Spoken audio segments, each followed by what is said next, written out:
1.2 onto the summit, we reach the top by Tenzing Norgay Part 4.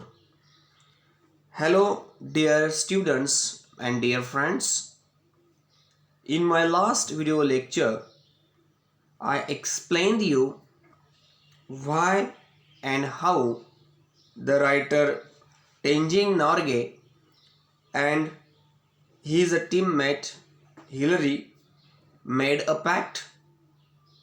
The first thought of the writer on reaching the top of the Mount Everest, the writer's offerings to God when he reached the summit, and the writer placing the string of the flags of Great Britain, Nepal, the United Nations, and of India at the top. Today, too, I will continue with this same lesson and I will explain you the remaining part of this lesson. Onto the summit, we reach the top. So, friends, open your textbook of English and see on page number 19, or you can also read this on the screen in front of you.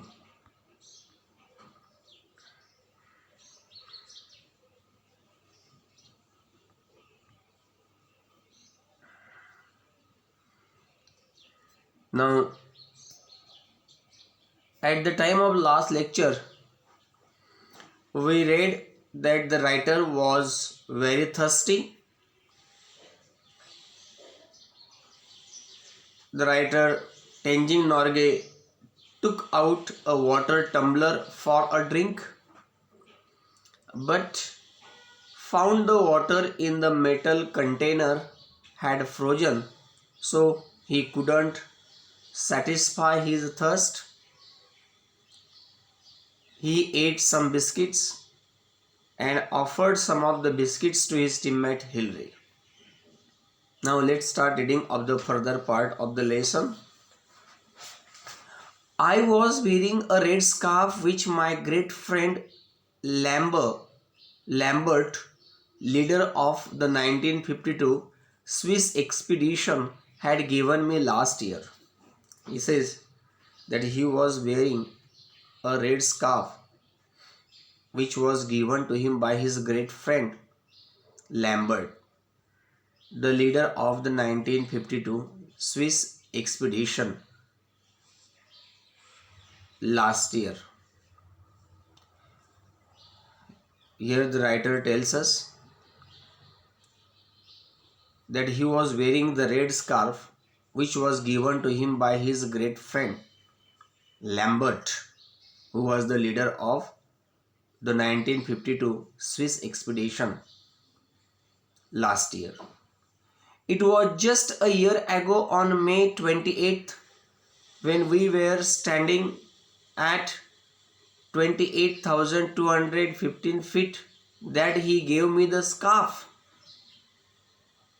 And he says that just 1 year ago on 28th May when they were standing at the height of 28,200 feet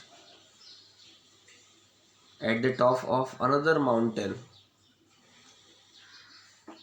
Lambert, his great friend, gave him or gave the writer that scarf. I wore it all the way up the mountain from Darjeeling. And the writer says that he wore that scarf all his way up to the mountain from Darjeeling. From Darjeeling. As I stood the top, I remembered him and felt that he was with me. He says, as he stood there at the top, he remembered him. He remembered his great friend Lambert, and he felt that as if he was with him there at the top of the Mount Everest. I felt absolutely fit at the summit. My mind was absolutely clear. The writer Norgay Tenzing tells us about his feelings and experiences there at the top. He says he felt absolutely fit at the summit and his mind was absolutely clear. I didn't feel tired. I felt exhilarated.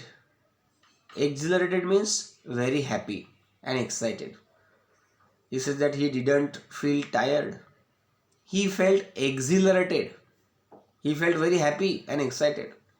It was a very clear sensation. And that was a very clear sensation, he says. Below, all the hills and mountains looked like gods and goddesses to me. And below the top of the Mount Everest, when he looked around, all the hills and mountains looked like gods and goddesses to him. The plains below looked like so many broken pieces of the map. And he says, the plains below looked like the broken pieces of maps or broken pieces of map. Two or three people could stand there on the roof of the world if you cut ice. He says, there at the top of Mount Everest, if you cut the ice, then only two or three people could stand there. 20 or 30 feet below the top, there was enough flat square for two people to sleep. And 20 or 30 feet below the top, or 20 or 30 feet down the top, there was enough flat square for two people to sleep. You could pitch one tent there and you could pitch one tent there.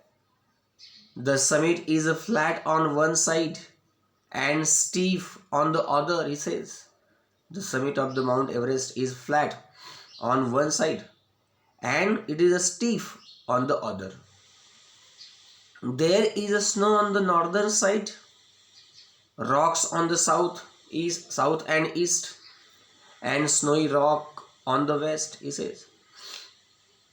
There is a snow on the northern side of the summit, and rocks on the south and east, and snowy rock on the west. We stayed on the top a little more than 15 minutes, he says. For more than or the little more than 15 minutes they stood there. The writer says that he himself and his friend Hilary, they both stayed there on the top a little more than 15 minutes. We stayed on the top a little more than 15 minutes. We were lucky that there was no gale, or it would have swept us off. Gale means strong wind. He says that they both were lucky that there was no strong wind there at the top of the Mount Everest. Otherwise, that would have swept them off. My next thought was how to get down safely. Now the writer says that the next thought was how to get down safely from the top of the Mount Everest. Now turn on the page.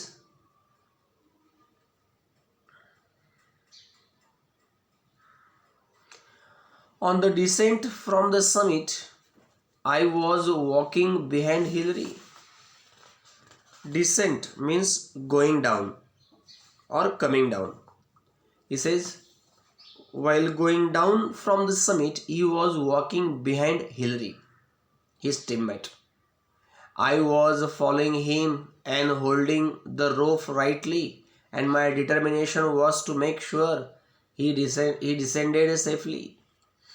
And the writer says that he was following his teammate Hillary and holding the rope tightly, and his determination was to make sure that he descends safely, he goes down safely.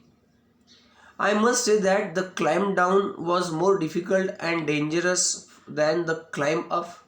The writer Tenzing Norgay tells us that climbing down is more difficult and dangerous than climbing up.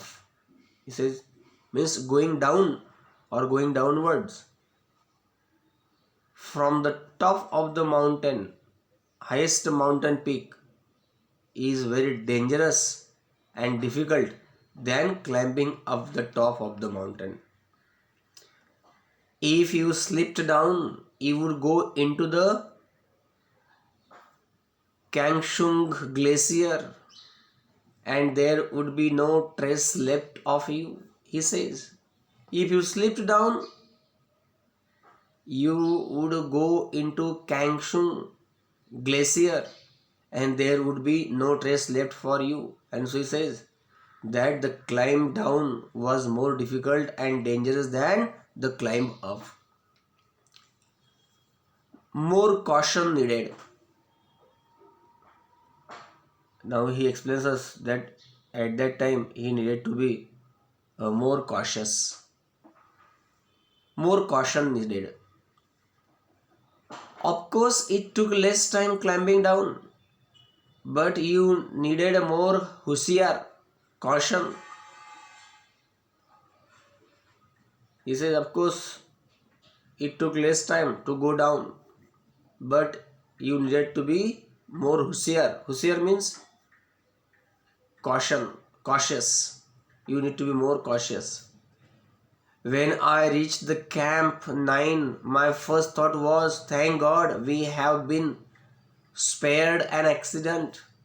And if up to now there have been no accidents, I hope there will be none in future.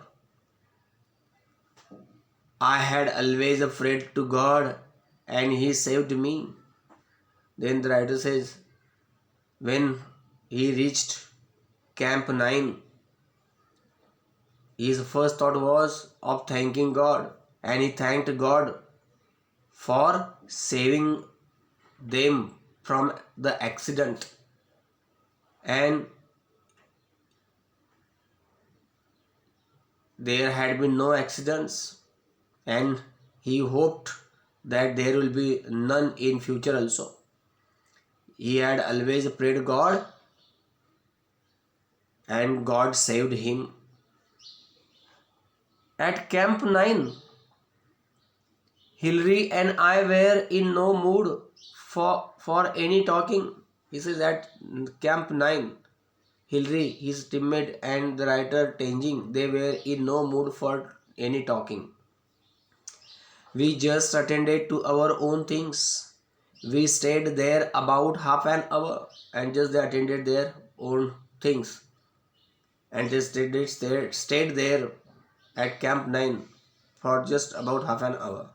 We boiled some snow to make lemon water and drank it. They boiled some ice water to make, or they boiled some ice.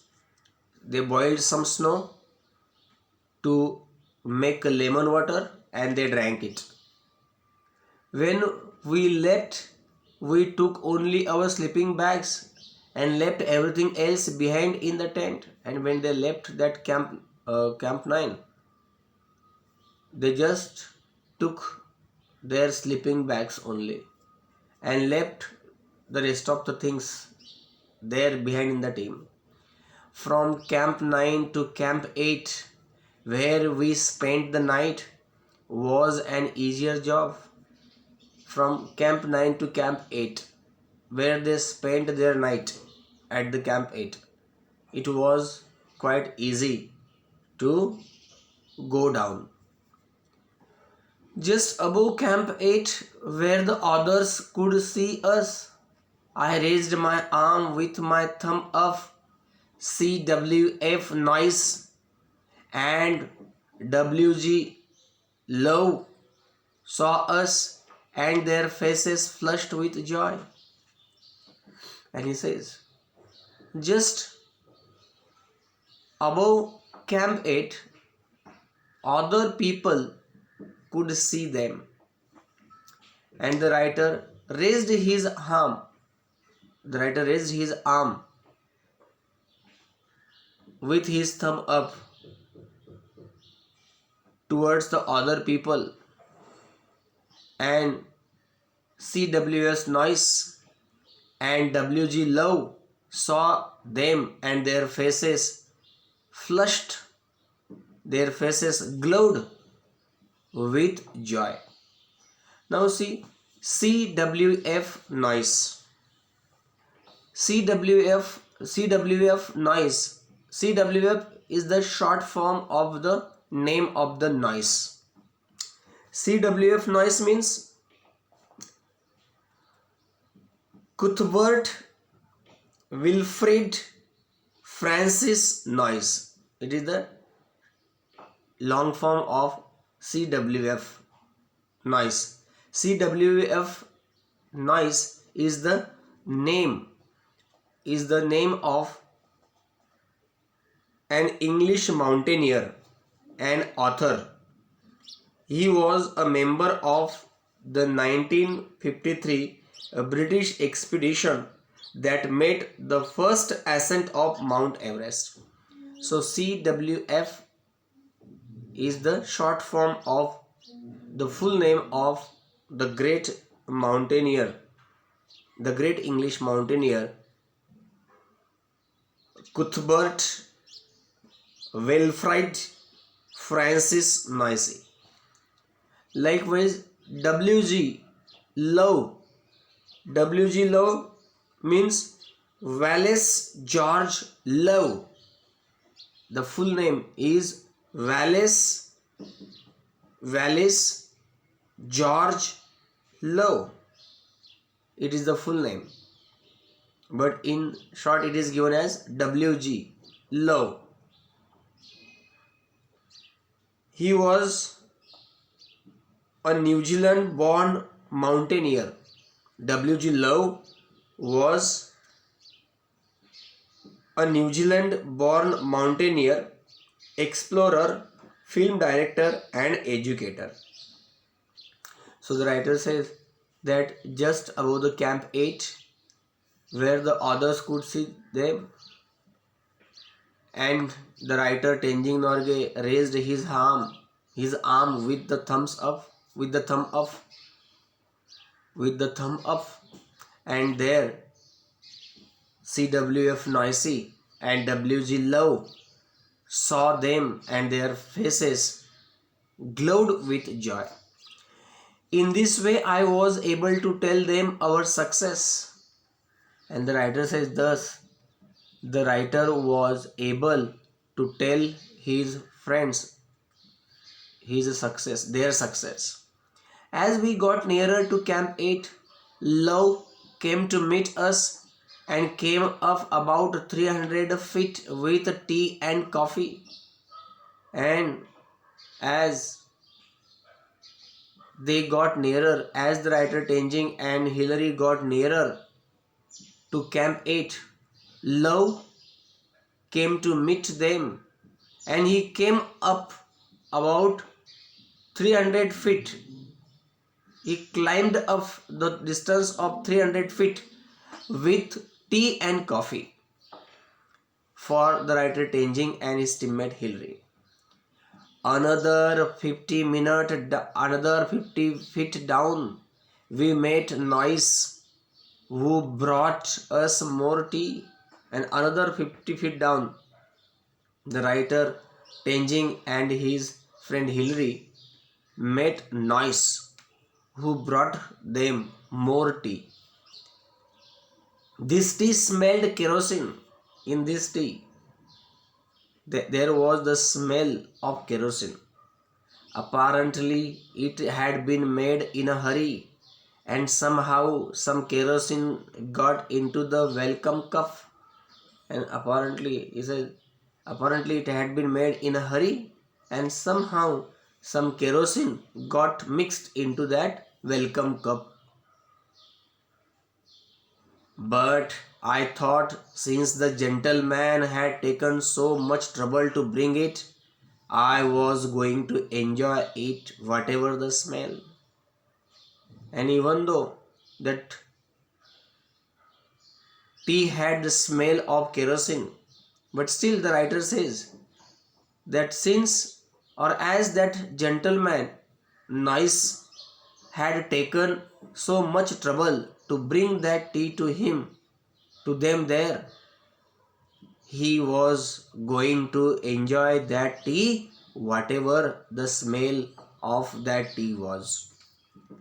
So, friends, thus we have finished the entire discussion of this lesson. We should stop here. In my next video lecture, I will discuss the margin activities and the brainstorming section of this lesson. I suggest you to read this lesson, entire lesson properly, to go through the difficult words again, read them twice. If you are not written them in your notebook or long book, write the meanings of the difficult words, read them twice, and also go and solve the margin activities, or also try to solve and write the answers of margin activities that are given in the blue margin beside the text of this lesson and the brainstorming section. And you can check them in my next video lecture, when I will deal with the margin activities and activities in the brainstorming section. So you solve all the activities in the margin activities, or in the you solve all the margin activities that are given in the blue margin beside the text of this lesson, and the activities in the brainstorming section. Take them down, so that when I will deal with the margin activities and activities in the brainstorming in my next video lecture, you can cross check them, or you can check them out, and you can make them correct. So I stop here. Thank you so much. Have a nice day.